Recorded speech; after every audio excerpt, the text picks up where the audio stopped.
Good evening, my name is Garrett and welcome to The Last Call. Tonight's final drink is from Jack Daniel's. This is their bonded Tennessee rye whiskey coming in at a 50% ABV, at least 4 years old. So I gotta be honest, Jack Daniel's is knocking it out of the park with new releases. I feel like they've done like a dozen of them over the past year. It's phenomenal. And what they're releasing has been really great. Now, this is their third bottle in their Bonded series. The first one was their straight up Jack Daniel's Bonded. They also had their Triple Mash. And now, here in 2023, we have a rye. And Jack Daniel's is actually doing quite a bit recently with rye whiskey, which is very uncommon. Now, because this is a bonded product, there's a few things we know. First of all, it's a 50% ABV, at least 4 years old. And it's done up in a government bonded warehouse. All the grain is harvested in a single season, and it's done under one master distiller. And Jack Daniel's actually lets us know a mash bill on this, which is 70% rye, 18% corn, and 12% malted barley. Now, more recently, I've been diving deep into rye whiskey, and that's something I've been really loving. So I'm really excited to see how they do on a bonded rye. Let's go and jump into it. As always, we're going to be trying it two different ways. First way, neat, no ice, no water. Second way, we'll just add a drop of water, see if anything changes up. And I will say this is a 700 milliliter bottle. It fits up with their other bonded series bottles and some of their special editions they're doing. I don't expect that to go away now that we're legally doing 700 milliliter bottles here in the United States. You do you. But I do love these looks on these bottles. Very simple label, showcases the whiskey. Got the embossing on the back here right into the glass. Really cool. Alrighty. And as always, make sure you like the video, subscribe to the channel, hang around for a bit. And if you're interested in some of the other Jack Daniel's reviews I've been doing, links to those will be up above and down below. Check those out after this one. I'll definitely be putting the other Bonded series in there and some of the ryes I've done from them too. What happened there?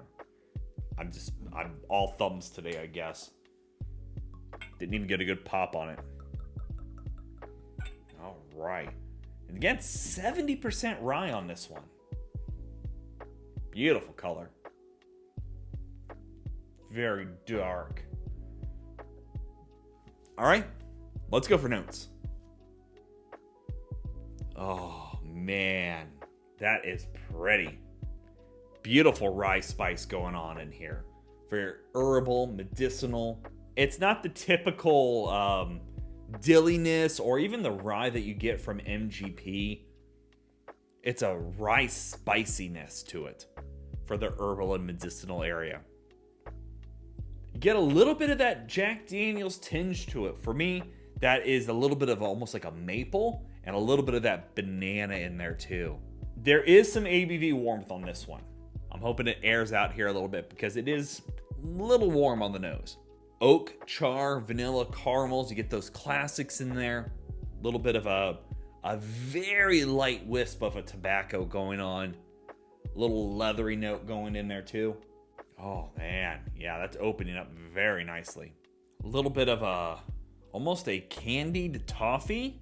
Yeah, like a Heath bar or any kind of toffee bar that you can pick up at the grocery store or something.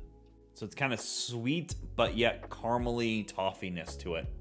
Oh man, that is just beautiful. And to let you know, I've also let it air out here for a few moments, and it definitely comes across less ABV heavy on the nose. But that is a good smelling rye nonetheless. Let's go for a taste. Yeah, so it comes across as a spicier Jack Daniel's. Right up front, you're getting that Jack Daniel's maple note coming out. A little bit of that banana note. And then you're getting this beautiful rye spice. It is a little drying, so you get that leather note. And the spices in here are very subtle. I'll be honest, it doesn't have a big burst of the herbal medicinal that the nose led me to believe it was going to happen. It is very much a Jack Daniel's drinker's rye. It's not super spicy or herbal or medicinal or even dill that some people get out of rye. But it's not a bad sip at all. Coats the mouth very well. And it just got this beautiful spice. maybe a little bit of cinnamon, and the leathery tobacco notes are really what is different in this rye whiskey. It's friendly. There's no ABV, nothing harsh, no off notes. And to be honest, it's just a good drinker. I could see this being very good in a cocktail, and its pricing can make it that way. But as a neat sip, it's got a good tingle to it on the palate as well. It's just really a solid rye whiskey. And again, if you're wanting to stay in the Jack Daniel's wheelhouse, I think this is a good example of something you could pick up. I do wish that the rye kind of was a little bit more, I don't know, I guess my brain was just wanting more of a standard kind of spicy, herbal, medicinal rye. But it's got that Jack Daniel's note to it, which I really enjoy. I like that maple that kind of comes out and that little bit of the banana note for me. I think it's pretty solid. I can't complain on this one. It's really good. Alrighty.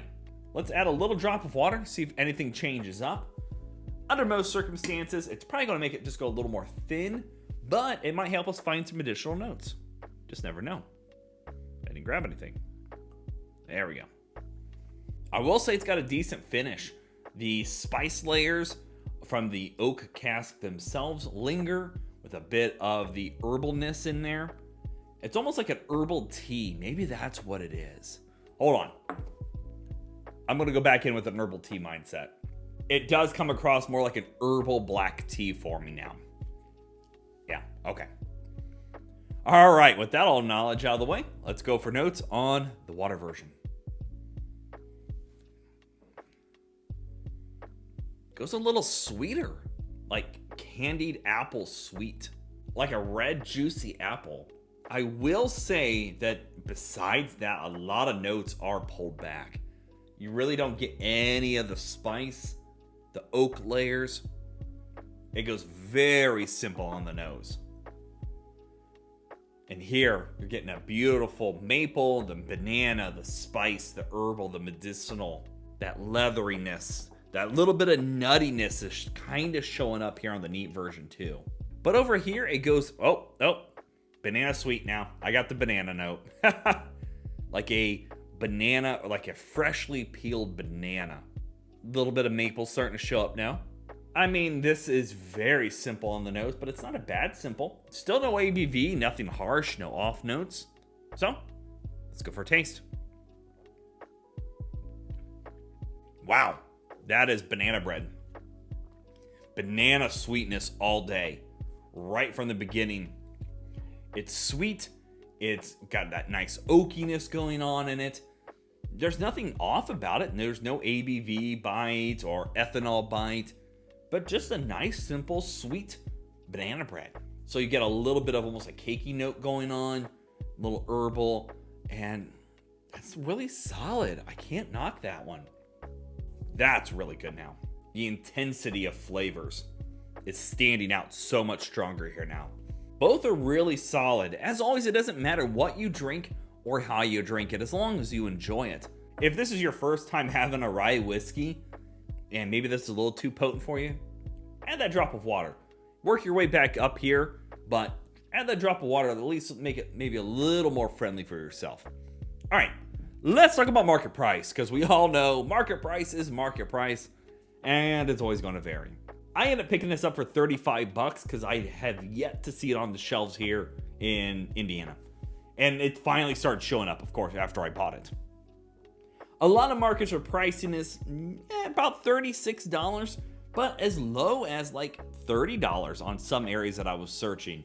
But it seems most of them are going into the low to mid $30 price range. And I'm fine paying $35 for it.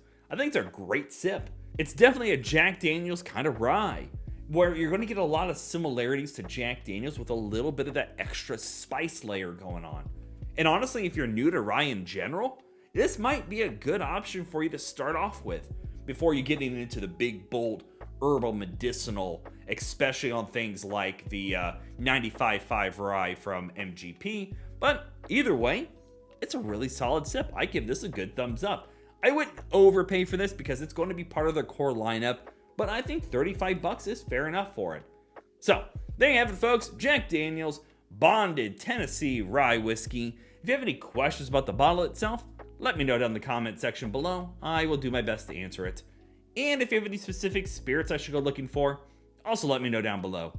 Love doing these reviews and sharing with you the experience at home. And as always, may our last drink of the night be the best one.